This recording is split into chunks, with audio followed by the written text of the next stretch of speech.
시겠습니다. 오늘 말씀의 제목은 내가 보여줄 땅으로 가라 하는 제목으로 말씀을 전하도록 하겠습니다. 우리 창세기 12장은 정말 모든 그리스도인들이라면 아주 자주 듣는 말씀 중에 하나일 뿐만 아니라 또 이 말씀을 자신의 삶의 말씀으로 붙잡고 살아가시는 분들도 꽤 있습니다. 저는 이제 성도들이 종종 이사를 해서 예배를 드리거나 또는 이제 사업을 하게 됨으로 인해서 이제 오픈 예배를 드릴 때에 이 창세기 12장 1절부터 5절에 있는 말씀으로 격려할 때가 많았습니다. 그런데 정말 이 말씀이 우리에게 익숙한 말씀임에도 불구하고 실제로 또 우리의 신앙생활에서 이 말씀대로 사는 것 자체가 쉽지 않음을 또 보게 됩니다. 따라서 우리가 잘 아는 말씀이지만 그럼에도 불구하고 다시 이 말씀으로 들어가서 우리 자신을 살펴보고 돌아보면서 내 신앙을 다시 확인하고 부족한 점이 무엇이 있는지를 생각해보고 다시 마음을 새롭게 하고 우리의 신앙을 새롭게 할 수 있는 기회가 될 수 있기를 소망합니다.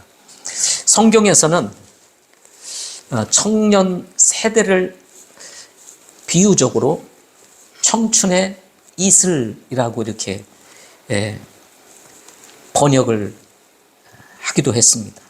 개역 성경에서는 청년 이슬이라고 이렇게 이제 부르기도 했는데요. 이 청년의 세대를 일컬어서 마치 새벽의 이슬과 같다라고 이렇게 성경은 말씀하고 있습니다. 우리가 잘 알고 있는 것처럼 이슬은 순수하고 깨끗하고 빛나며 신선함을 의미한다고 할 수가 있습니다.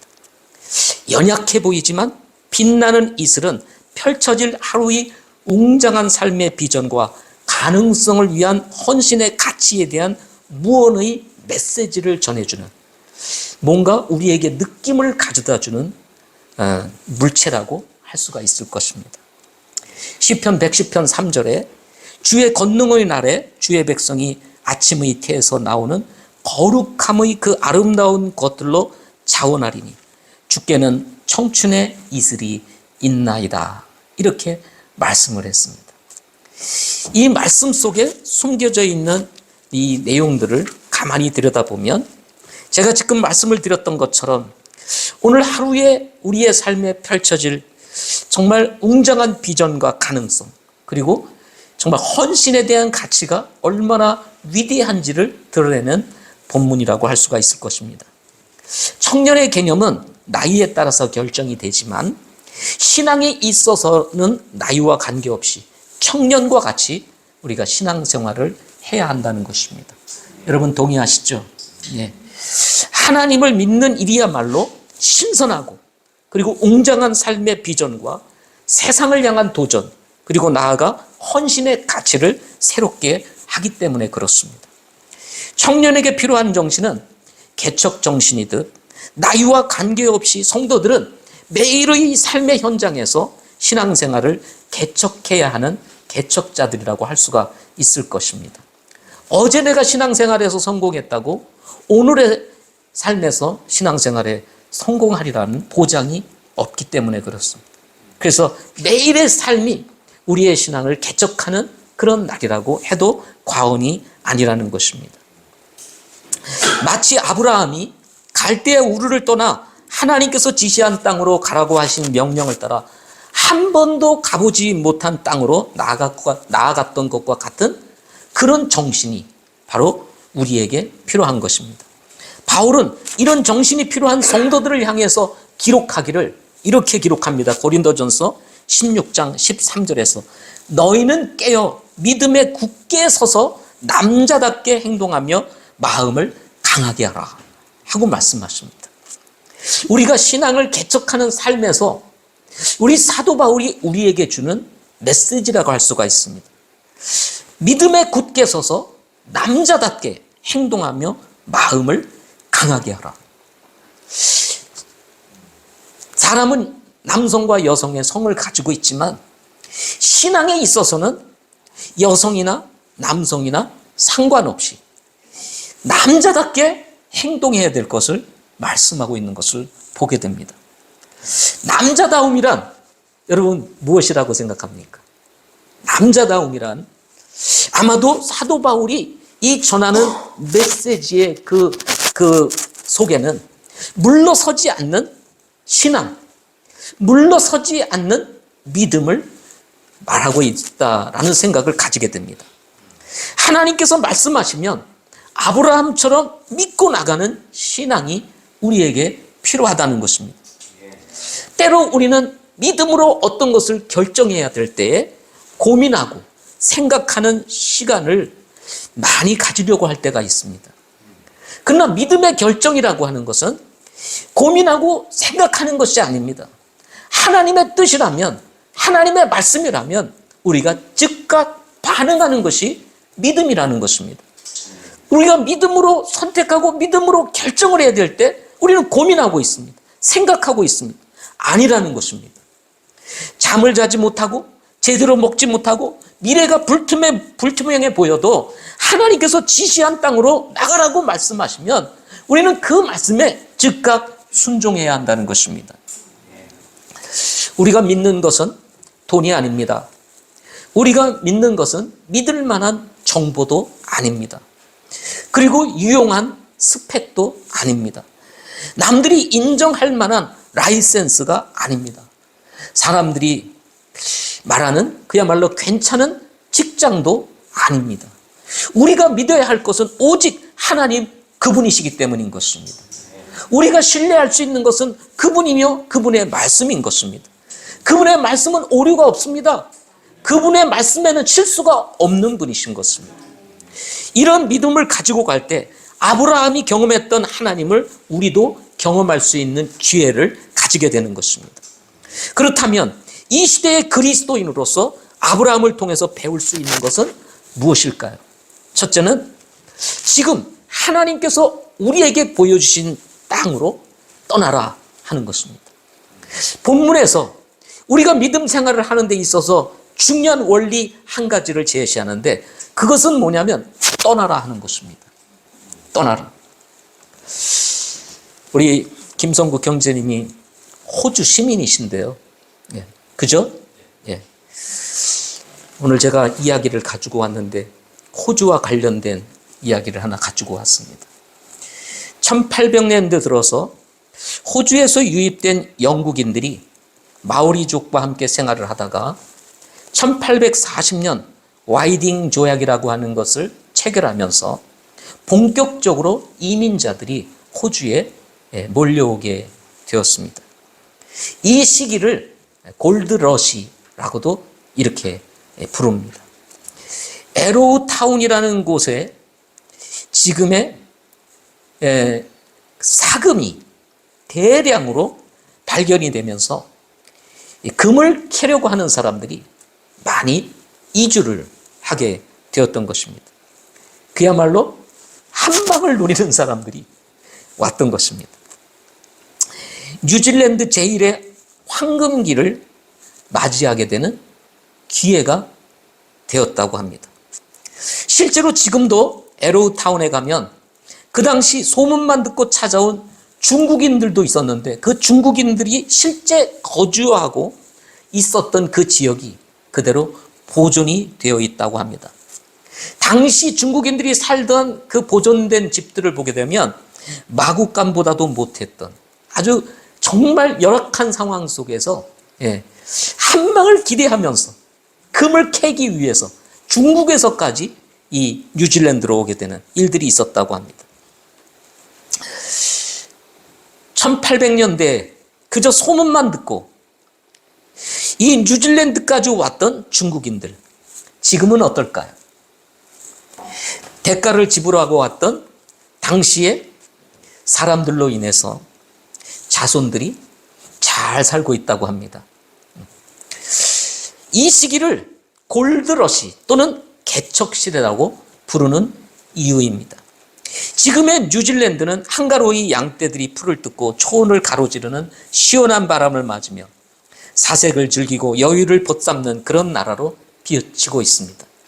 저도 이 뉴질랜드를 한번 꼭 가보고 싶은 마음이 있습니다. 가끔 TV를 통해서 트레킹을 하는 사람들의 그런 이제 유튜브들이 이렇게 있는데요. 나도 좀 건강만 했으면 저렇게 한번 뉴질랜드를 횡단하면서 트레킹을 해봤으면 참 좋겠다. 초원이 펼쳐지고 아름다운 뉴질랜드의 땅을 바라보면서 이러한 생활이 바탕이 될 수 있었던 데는 1860년부터 1900년대 초까지 당시 이주민들의 피와 땀이 있었기 때문이라는 것입니다. 1800년대에 호주와 뉴질랜드는 그야말로 그냥 무였습니다. 땅만 있는 그런 곳이었습니다. 이주민들은 땅을 개간하고 산을 파고 물을 길러서 지금의 뉴질랜드를 만든 것입니다. 혼자는 살아갈 수 없기에 부락을 형성하며 공동체 생활을 하였다고 합니다. 남자들이 금강에서 일하러 가면 여자들은 단체로 모여 땅을 개간하고 수십 명에 이르는 아이들을 단체로 돌보며 생활을 하였다고 합니다. 집을 짓고 보수하는 것도 여자들의 일이었다고 합니다. 소젖을 짜고 도끼질을 하고 무거운 짐을 나르고 등등 일어나는 그 어려운 일들의 몫은 바로 여자들의 몫이었다고 합니다.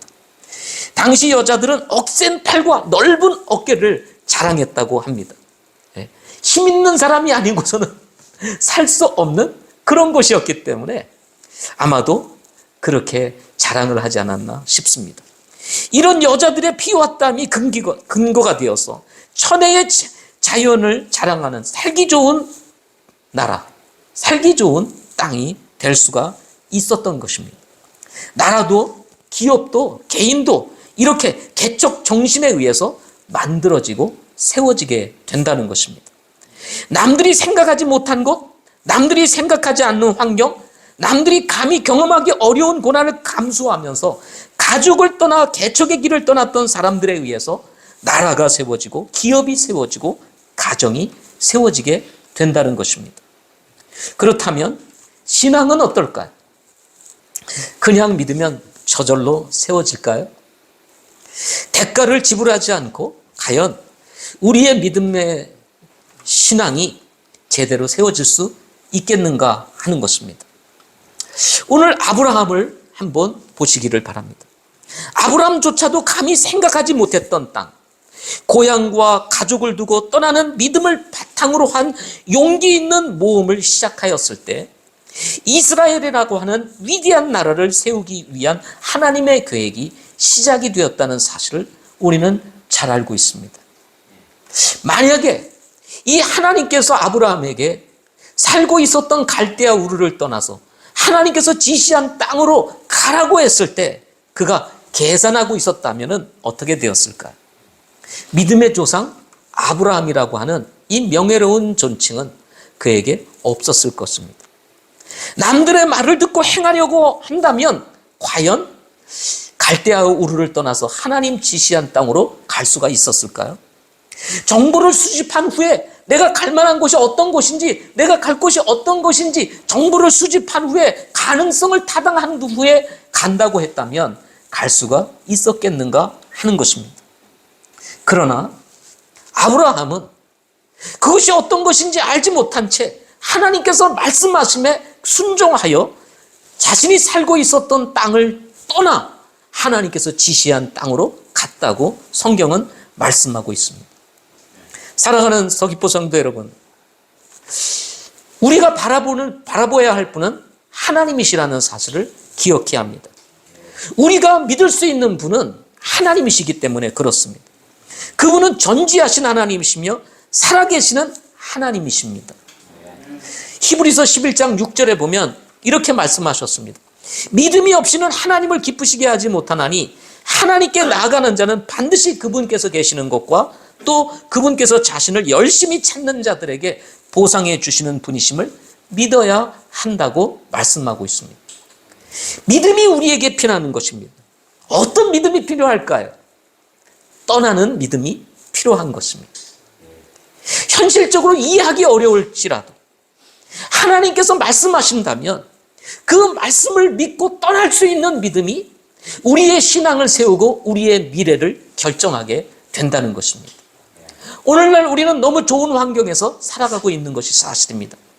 그러다 보니 우리가 모험을 한다든지 예상하기 어려운 환경을 향하여 가는 것을 우리는 굉장히 망설일 때가 있습니다. 그러나 신앙이라고 하는 것은 우리에 속한 것이 아니고 하나님께 속한 것이기 때문에 우리가 계산할 수 있는 것도 아니고 우리가 정보를 수집할 수 있는 것도 아니라는 것입니다. 오직 믿음으로만 할 수 있는 것이라는 것입니다. 그래서 믿음이라고 하는 것은 보이지 않는 것을 실제로 믿고 가는 것이 믿음이라는 것입니다. 그래서 우리 그리스도인들에게 주는 한 가지 교훈이 있습니다. 그것이 뭐냐면 선순종 후체험이라고 하는 것입니다. 다시요? 뭐라고요? 선순종 후체험.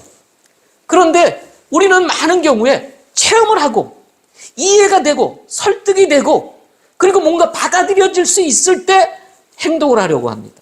아닙니다. 하나님의 방법은 그것이 아닙니다. 순종하면 체험하게 된다는 것입니다. 근데 이것을 거꾸로 하려니까 하나님을 경험하지 못하게 되는 일들이 일어나게 되는 것입니다. 믿음 생활을 함에 있어서 우리에게 다가오는 도전은 바로 여기에 있는 것입니다. 우리는 종종 떠나야 할 자리가 있습니다. 믿음의 자리를 위해서 우리가 떠나야 될 자리를 떠나야 되는데 떠나지 못한 채 머물러 있을 때가 많습니다.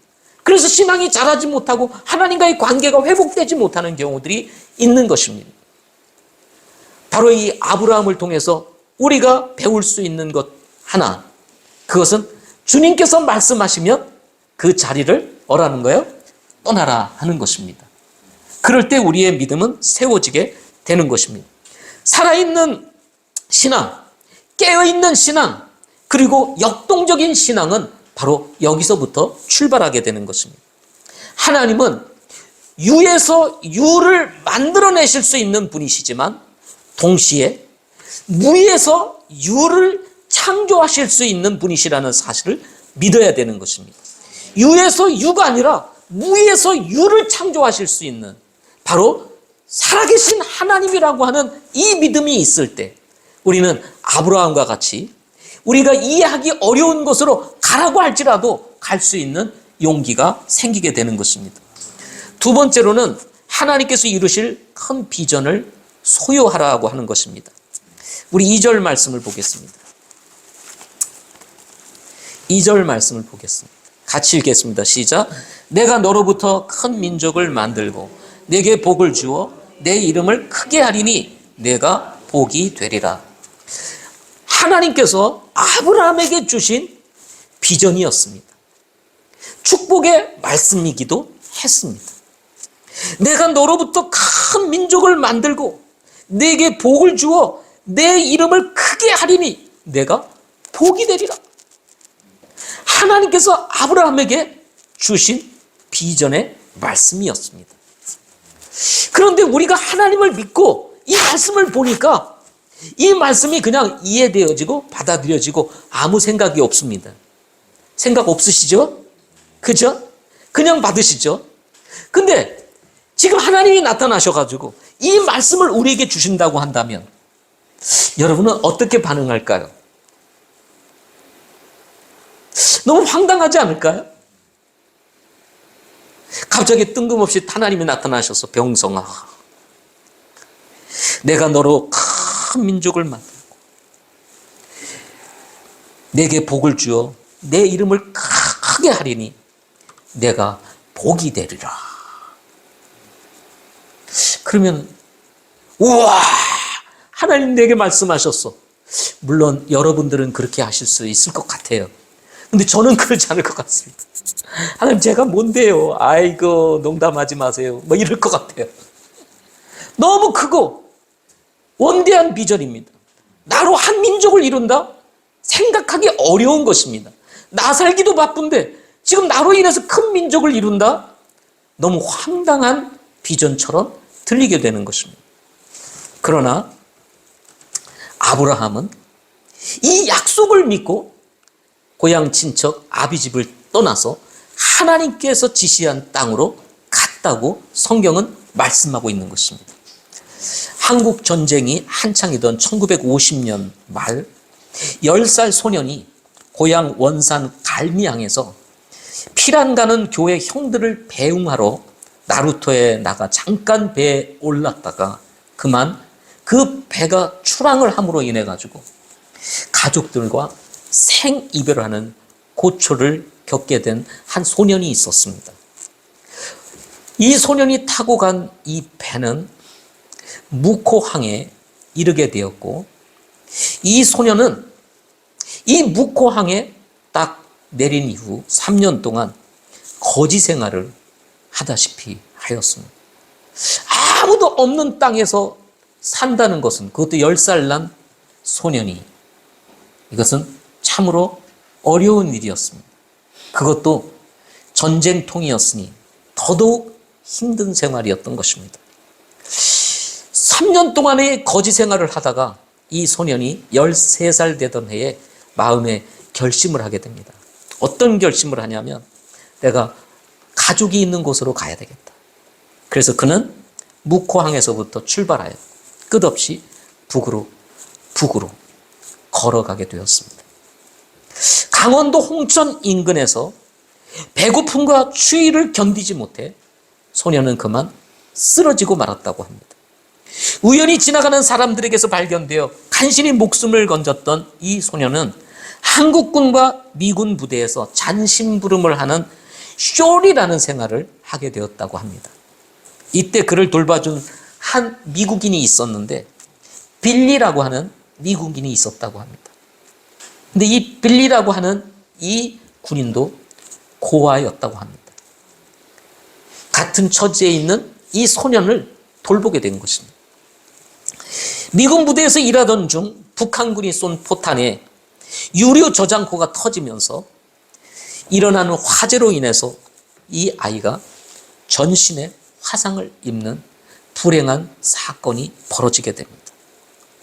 그야말로 화상으로 인해서 죽어갈 수밖에 없을 때에 이 빌리는 그를 19개월간 극진히 치료를 해주었다고 합니다.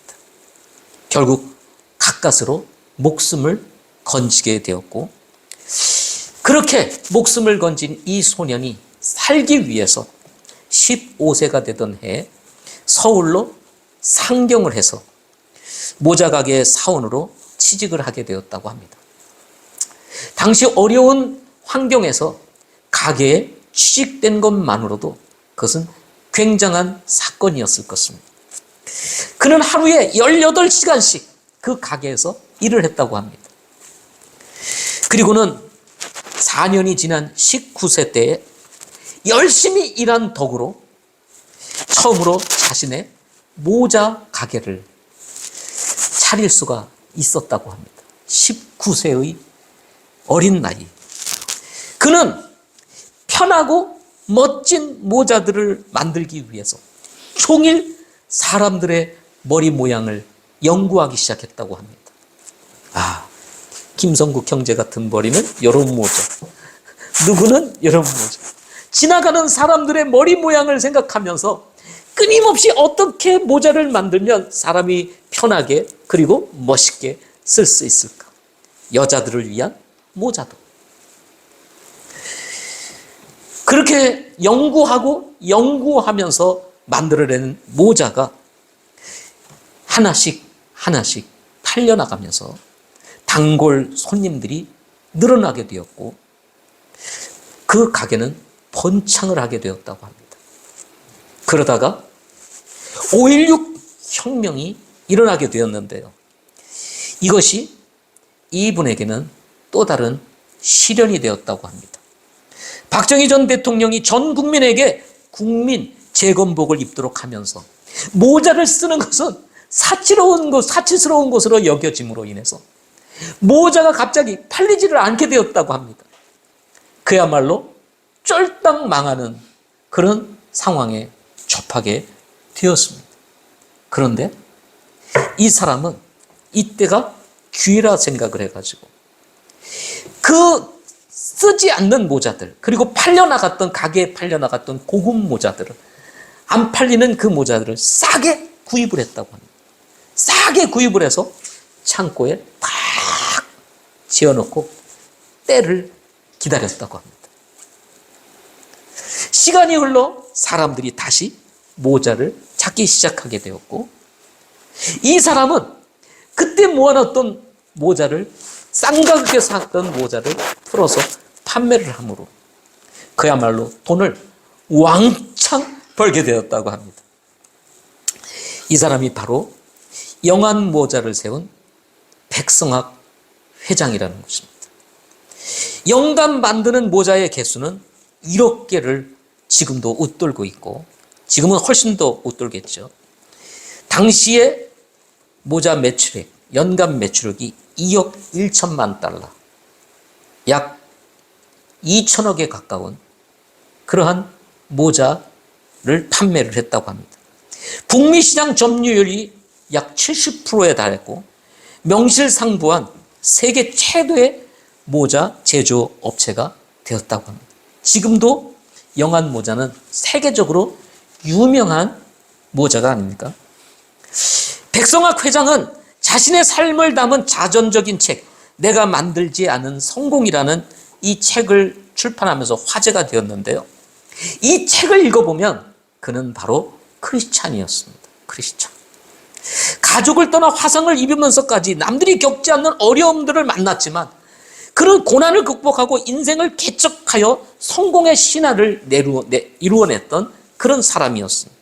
그런데 그가 고백하기를, 10세 소년이 부모와 헤어져 혼자 인생을 개척해야 했을 때 그의 가슴 속에는 가물거리는 사랑의 씨앗이 하나 심겨져 있었다. 그것은 바로 예수 그리스도에 대한 신뢰였다 라고 그 책에 기록을 합니다. 하나님은 아브라함을 두고 아브라함조차도 생각하지 못했던 큰 비전을 가지고 있었습니다. 하나님께서는 아브라함에게 그 비전을 제시하며 불모지 땅으로 떠나라고 말씀하십니다. 아브라함은 하나님을 믿고 신뢰함으로 고향에서의 삶을 정리하고 불모지 땅 가나안 땅으로 떠나게 됩니다. 이런 아브라함의 믿음을 두고 히브리서 11장 8절에서는 이렇게 기록을 합니다. 믿음으로 아브라함은 부르심을 받아 훗날 상속재산으로 받게 될 곳으로 나가면서 순종하였고 자기가 어디로 가는지 알지 못한 채 나갔다. 이렇게 말씀을 하고 있는 것을 보게 됩니다. 자신이 어디로 가는지도 알지 못한 채 가라고 하니까 그냥 간 것입니다. 어떻게 하면 단순하고 무지하고 어리석게 보였지만 여러분, 신앙은 이렇게 단순 무지해야 되는 것입니다. 아멘. 우리가 생각이 많으면 아브라함과 같은 믿음을 행할 수가 없는 것입니다. 문제는 뭐냐면 우리가 너무 지혜롭고 너무 똑똑한 거예요. 하나님 앞에서. 여러분, 우리는 하나님보다 지혜로울 수가 없습니다. 우리는 하나님 앞에서 아무것도 아닌 사람으로 인정을 해야 됩니다.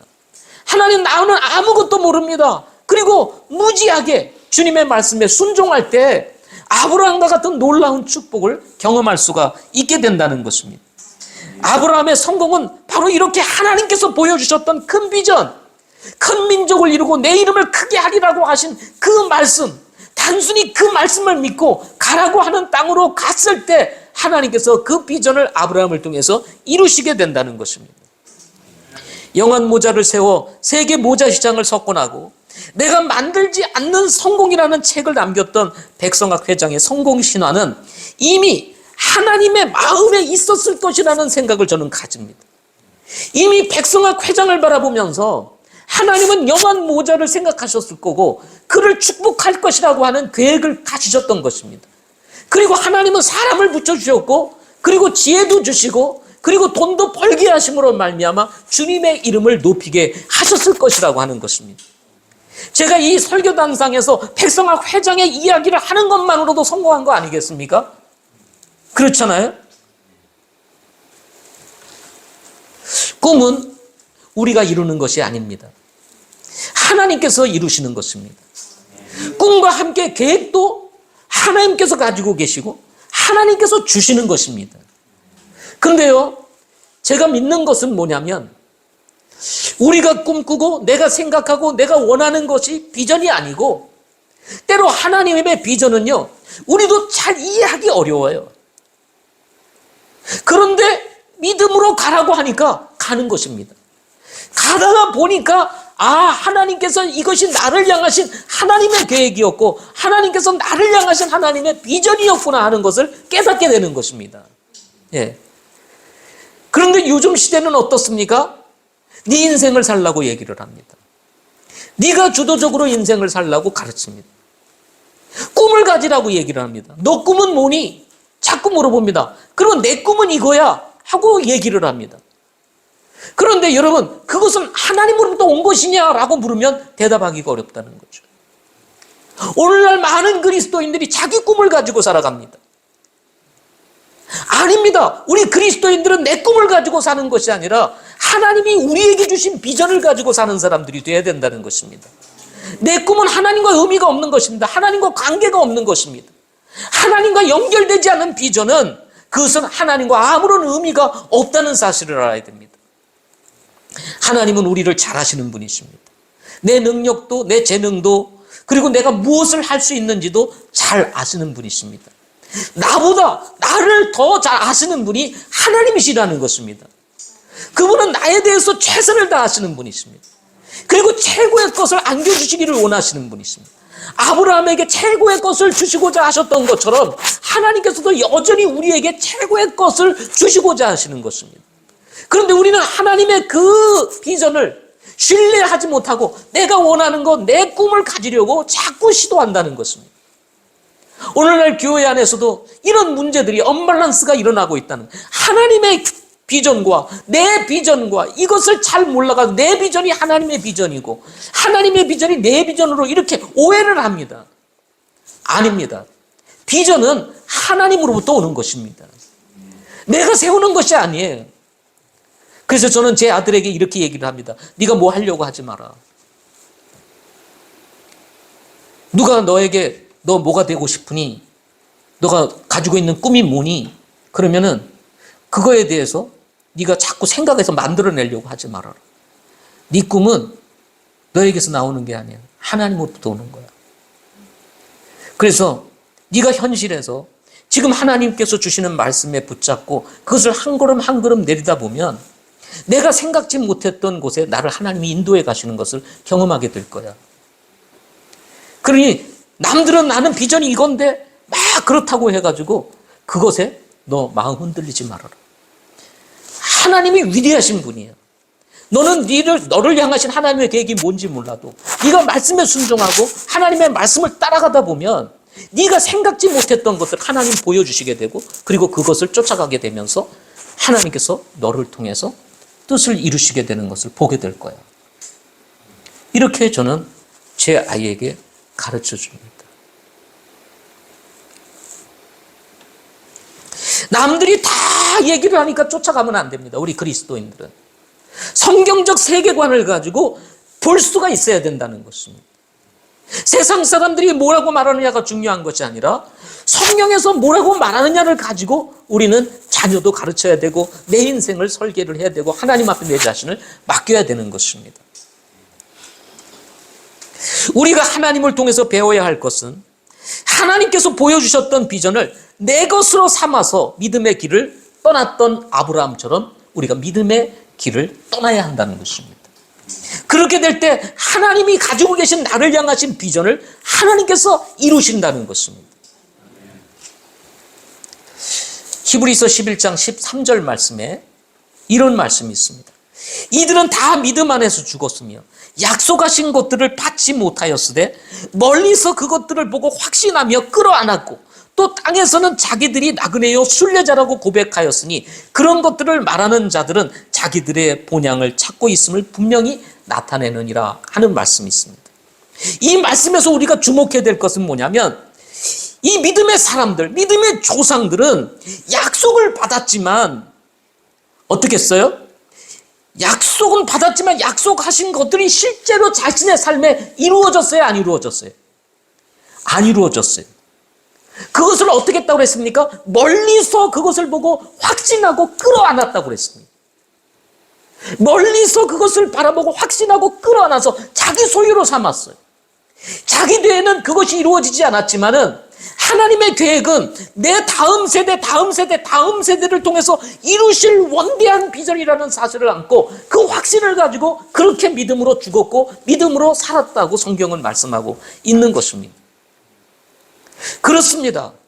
하나님의 비전은 내 현실적인 것도 있지만 하나님의 비전은 내 자녀들을 향한 비전도 있을 수 있고 그 자녀 다음 세대를 통해서 하나님이 우리를 통해서 이루시고자 하시는 꿈도 있다는 사실을 기억해야 하는 것입니다. 따라서 우리도 하나님을 믿고 하나님께서 우리에게 주신 삶의 비전이 내 당대에 이루어지지 않는다 할지라도 우리의 다음 세대들을 통해서도 이루실 것이라고 하는 이 확신, 이것을 가지고 우리는 끌어안고 가야 된다는 것입니다. 왜 안 이루어질까? 조급해서는 안 됩니다. 하나님은 영원하신 분이십니다. 우리는 물론 유한한 존재입니다. 그러다 보니 조급함이 있어요. 그래서 하나님은 원망하고 불평하고 하나님 과연 계신데 왜 이루어지지 않느냐 이렇게 말씀을 하고 하는 경우들이 있는데 아닙니다. 우리는 아브라함과 같은 믿음이 필요한 것입니다.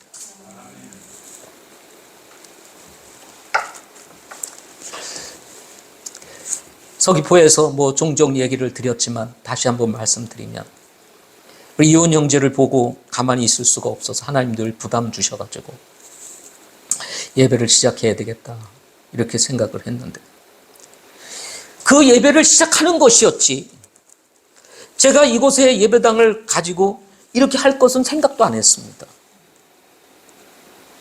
그런데 우리가 지나고 보니까 하나님은 이미 이 계획을 가지고 계셨을까요? 안 가지고 계셨을까요? 이미 가지고 계셨어요.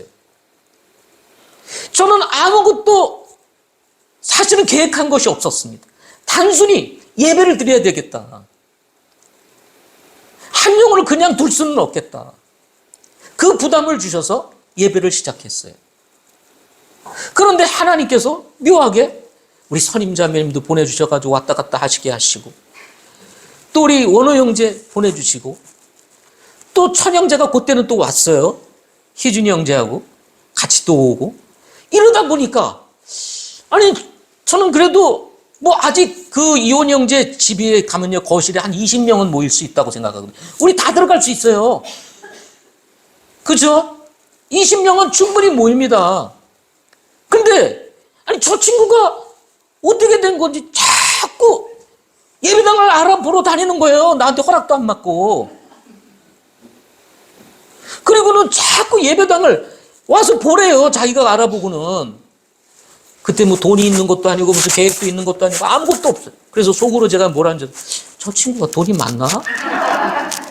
아니 예배당을 얻으려면 돈이 있어야 되고 또 리모델링도 해야 되는데 집만 가지고 있지 별거 없는데 아니 저렇게 자꾸 왜 예배당을 자꾸 와서 보라고 그러나 저는 솔직히 아직도 그럴 수 있는 단계가 아니라고 생각을 했습니다. 근데 자꾸 와서 보라는 거예요. 여기도 와서 보세요. 그렇다고 목사가 돼가지고 그 예배당 가서 보자는데 그 싫다고 말하기도 없고 또 직설적으로 형제 준비된 게 있어? 하고 물어볼 수도 없고 실족할 것 같고 그래서 참 어째 저 믿음은 도대체 무슨 믿음이냐.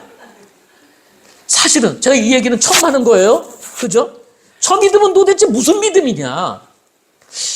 그러면서 생각하기를 하나님께서 저 무지한 사람을 통해서 이렇게 아무것도 모르는 사람을 통해서 이렇게 나를 이끌어 가시는 건가. 그래서 가정이 아니라 건물에서 예배를 드리도록 인도하시는 건가. 하나님이 하시는 일은 잘 모르잖아요. 그걸 내가 육신적으로 막을 수는 없잖아요. 계산해가지고 막을 수는 없잖아요. 그래서 이것도 하나님의 인도하심과 계획하심이 있겠다. 이런 생각을 가지고 이제 저도 여기는 아닌 것 같다. 딴 데 찾아봐야 되겠다. 예. 또 저는 목회를 했으니까 예배당 자리라는 걸 알잖아요. 어디서 예배를 드려야 되고 그냥 단순히 현재 우리가 모이는 사람만 예배를 드리는 게 아니라 올 사람들도 생각해야 되잖아요. 그런데 가는 곳마다 다 아닌 곳만 데려가는 거예요. 예. 그래서 아닌 것 같다. 본인은 실망하겠지. 예배 장소만 있으면 될 텐데 자기 집보다는 낫다 이렇게 생각하겠지. 그런데 문제는 뭐냐면 지금 집은 그런다고 생각하지만 예배당을 얻을 때는 그건 아니라는 거예요. 그래가지고 막 돌아보는데 엉뚱하게 권상우 형제가 당근에서 이 건물을 딱 보고는 괜찮다 딱 느껴가지고 연락을 한 거예요. 그래가지고 권희 형제한테 한번 가보라고. 그래서 여기 딱 와보니까 괜찮다는 거예요. 그리고 사진을 저한테 딱 보내줬는데 사진을 보는 순간 빌이 빡 왔어요. 그랬어요, 안 그랬어요? 거기 괜찮은 것 같다. 제가 계산하지 않았어요. 생각해보지 않았어요.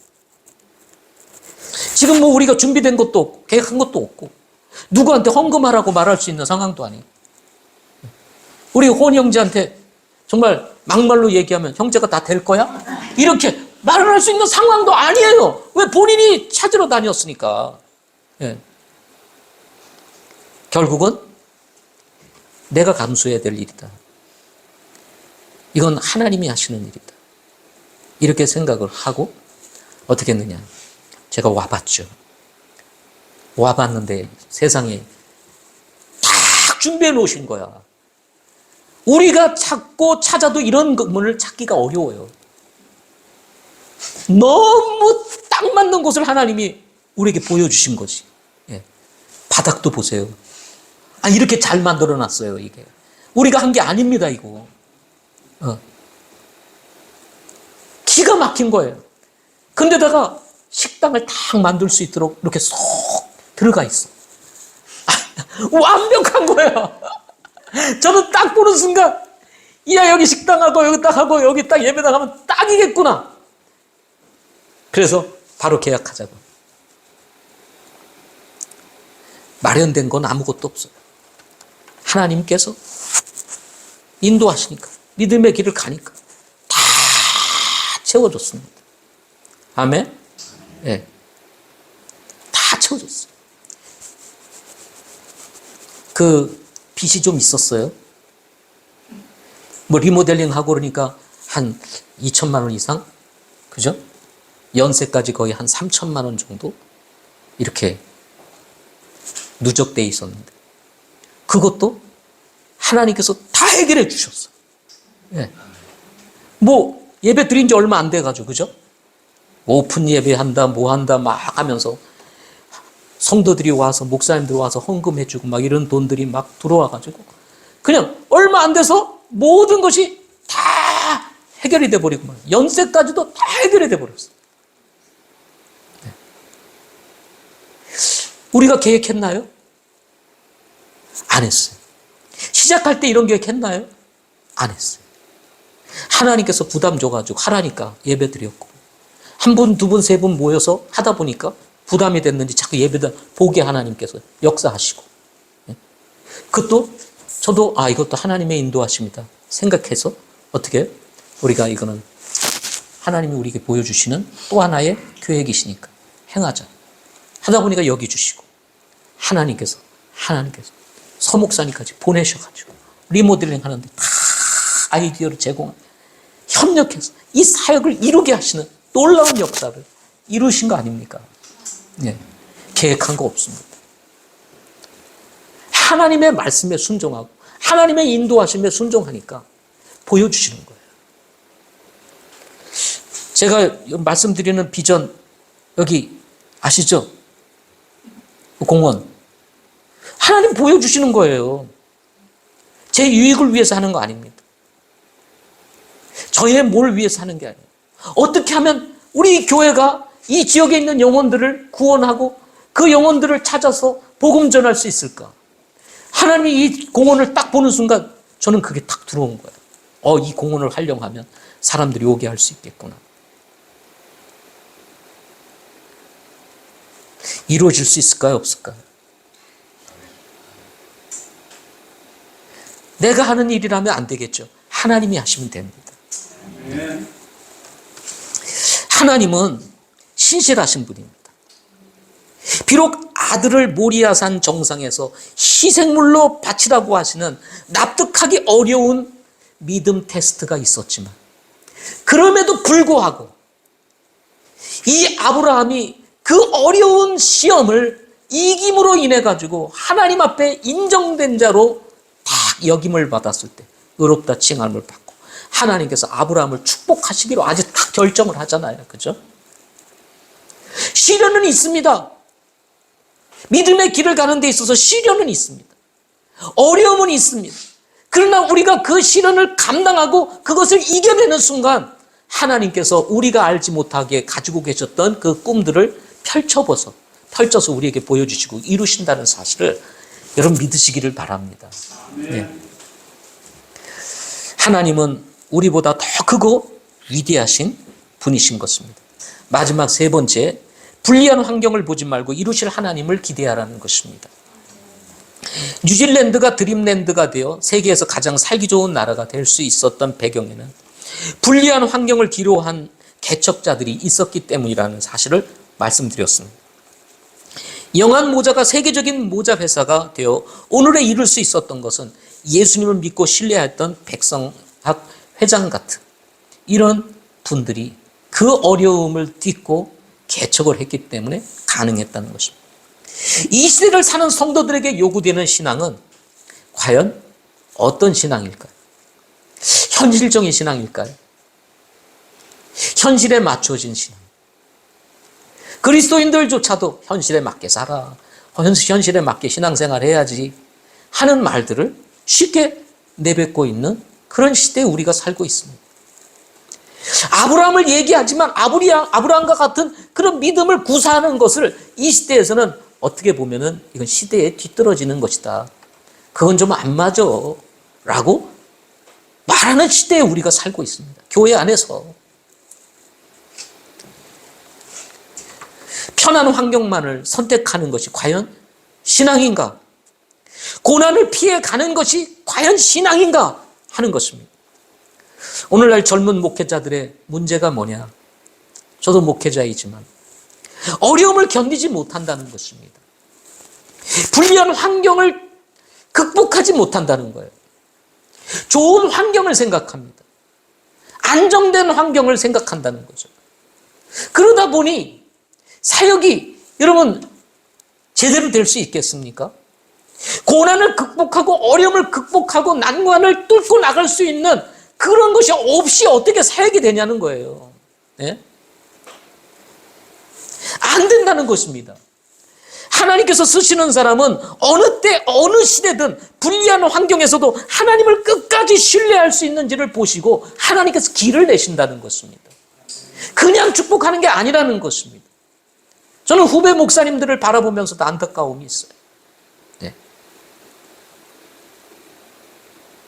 너무 안정된 생활을 추구한다는 것. 고난 속에서도 복음을 전하고 고난 속에서도 교회를 세우고자 하는 열망을 가져야 되는데 조금만 어려우면 직장 가지고 직업 가지고 그러면서 생활을 하면서 신앙생활을 사역을 하니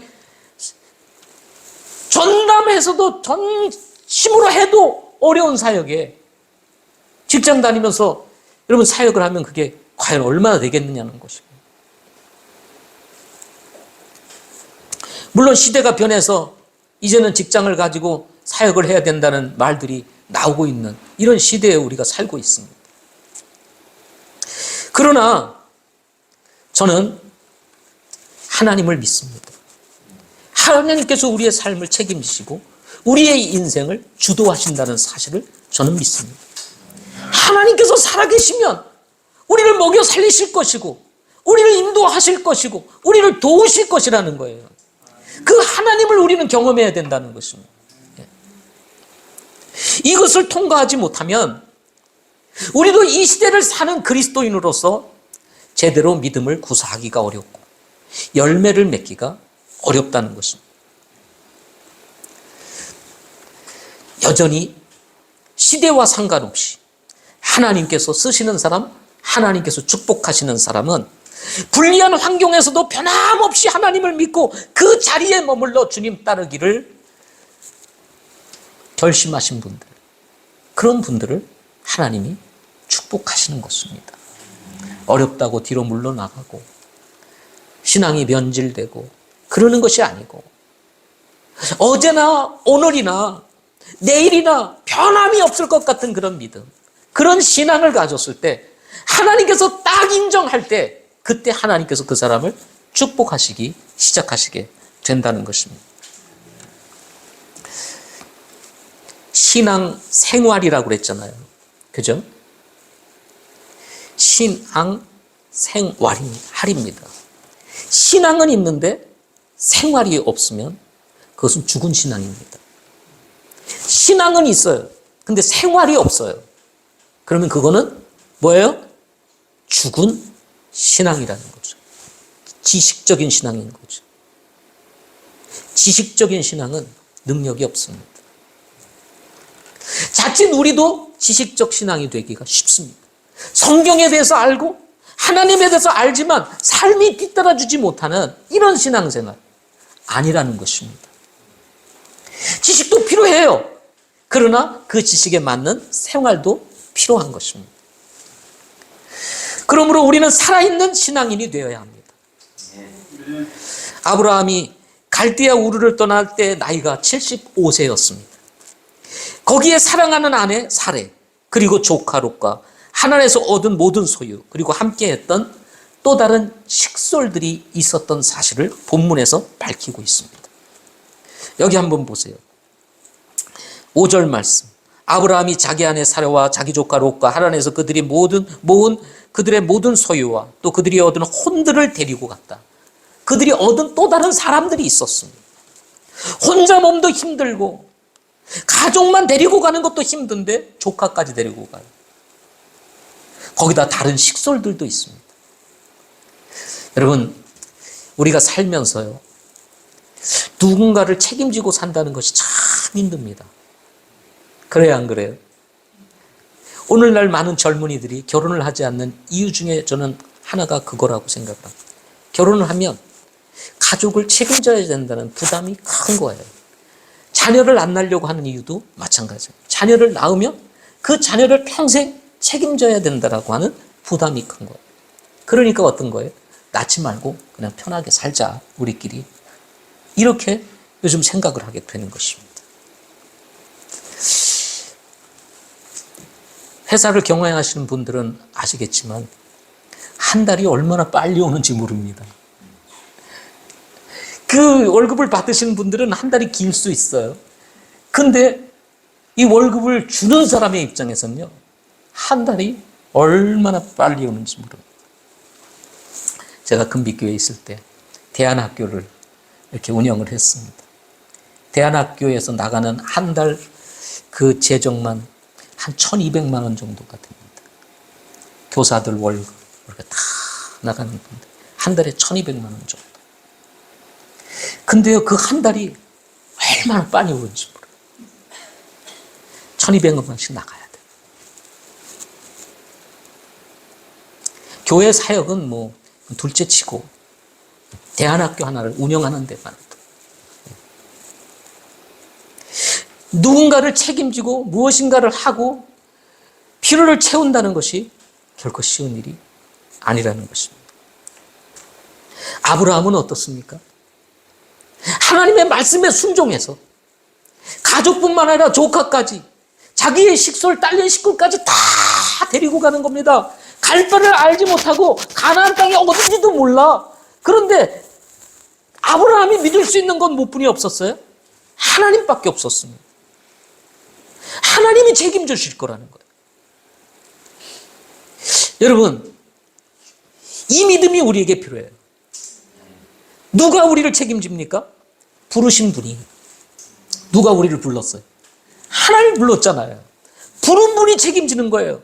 대안학교를 운영하면서 제가 교사 한 사람 한 사람을 컨택합니다. 어떤 사람이 좋을까? 다 컨택을 합니다. 그러면 거기에 따라서 또 이제 페이를 계약해야 되잖아요. 뭐 우리 교회 성도들이라고 그냥 와서 봉사하세요 그러면요, 그거 오래 못 가요. 이게 페이가 지급돼야지 성실하게 일을 하고 뭐 자기 그 가사의 모든 것들을 내려놓고 하지. 그렇지 않고 봉사 차원에 해라. 그러면 1, 2수는 못 가는데요. 그렇게 안 돼요, 운영이. 정상적인 페이를 지급해야 됩니다. 그래서 제가 이제 한 사람 한 사람 컨택을 합니다. 수학교사, 사회교사, 국어교사, 영어교사, 뭐 음악교사 다 컨택을 합니다. 부르는 순간 어떻게 되죠? 누가 책임지겠다는 거예요? 내가 책임져야 되는 거예요. 부른 사람이. 우리 사역자들이 제가 부릅니다. 저희 금빛교회는 자매 사역자들만 4명인가 되고 형제 사역자들이 또 한 4-5명이 됩니다. 그러면 그분들만 9명, 10명 돼요. 한 달에 나가는 사역비만 해도, 사례비만 해도 적지가 않습니다. 부를 때는 뭐예요? 책임을 져요. 책임져 주지 못하면 부를 수가 없는 거예요. 마찬가지입니다. 원리는 똑같습니다. 하나님께서 우리를 부르시면 하나님께서 책임져 주십니다. 예. 그 하나님을 우리가 신뢰할 때 우리의 환경이 어떠하든지 나를 책임지실 하나님이 계시기에 우리는 그분을 믿고 나가게 되는 것입니다. 결론적으로 지금 하나님께서 우리에게 보여주신 땅은 어딘가 하는 것입니다. 우리는 주저주저하고 있을 때가 있어요. 하나님은 분명히 이렇게 말씀하시는데 내가 가지 못하고 지금 주저하고 있다는 거예요. 분명히 내가 이렇게 살아야 되는데 그러지 못하고 주저주저하고 있어요. 그게 바로 떠나야 할 땅이라는 것입니다. 하나님께서 보여주시는 비전은 무엇인가요? 그 비전은 사람이 세운 어떤 비전보다도 큰 비전입니다. 때로 이해하기조차 어려울 수 있습니다. 그러나 소유하기를 주저하지 마시기를 바랍니다. 그 비전은 내가 원하는 것과 다를 수 있어. 그런데 그 비전은요, 뭔지 아세요? 이미 정해져 있어요. 그럼 복음 전하는 일입니다. 맞습니까? 아닙니까? 내가 직장 다니는 일도 뭐 때문에? 복음 전하기. 돈을 벌어야 되는 일도 뭐 때문에? 복음 전하기 위해서. 우리 김성구 경제님이 말씀하기를 이제 60까지 돈을 벌겠대요. 10년 동안 돈을 많이 벌어야 되는데. 왜 그러냐? 뭐 하려고요?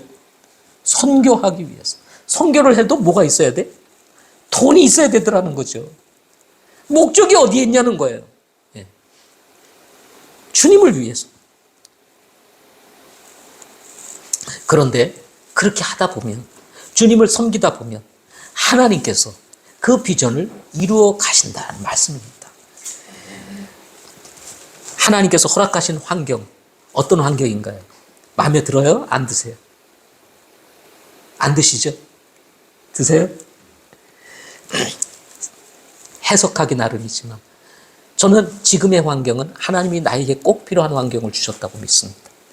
그 환경을 받아들이고 거기서 하나님이 어떻게 나를 인도하시는지를 깨닫고 그분에게 순종하기 시작하는 순간 내 삶은 역전될 수 있다는 것입니다. 아멘. 네. 마음의 눈을 들어서 하나님을 바라보시기를 바랍니다. 마지막으로 하나님은 선하신 분이십니다. 네, 기도하겠습니다.